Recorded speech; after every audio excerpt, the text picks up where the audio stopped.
মৃত মায়ের কাছে অবুঝ মেয়ের খোলা চিঠি।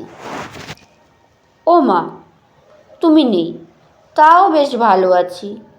নতুন মা আমায় ভীষণ ভালো খেতে দেয়।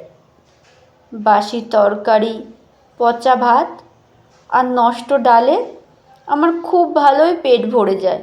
মা, ও মা, জানো আমি এখন শার্ট ধুতে পারি, তাই প্রতিদিন বাড়ির শুদ্ধ সব লোকের কাপড় ধুই আমি। জানো মা, পড়তে এখন আমার আর ভালো লাগে না।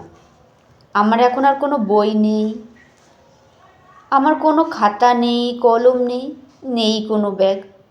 জানো মা, আমার নতুন ছোটো ভাইও আমার প্রায় লাথি দেয়। আমায় ভীষণ ভালোবাসে কি না তাই। ওকে আমি প্রতিদিন জুতো মোজা পরিয়ে দিই, মাঝে মাঝে ওর বন্ধুদেরও পড়াই। এতে আমার আনন্দ হয় মা। তোমার দেওয়া খাট বিছানাটায় এখন ভাই শোয়, ওর খুব পছন্দের ওটা। আমার কথা ভাবছো?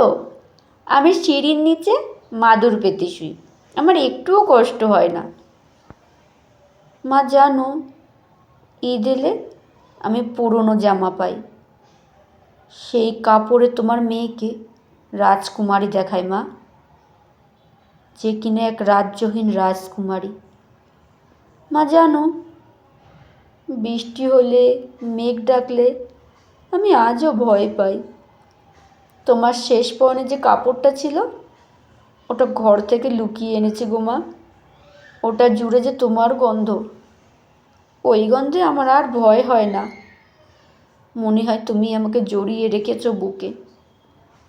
একটা কথা রাখবে, আমায় কদিনের ছুটির ব্যবস্থা করে দেবে?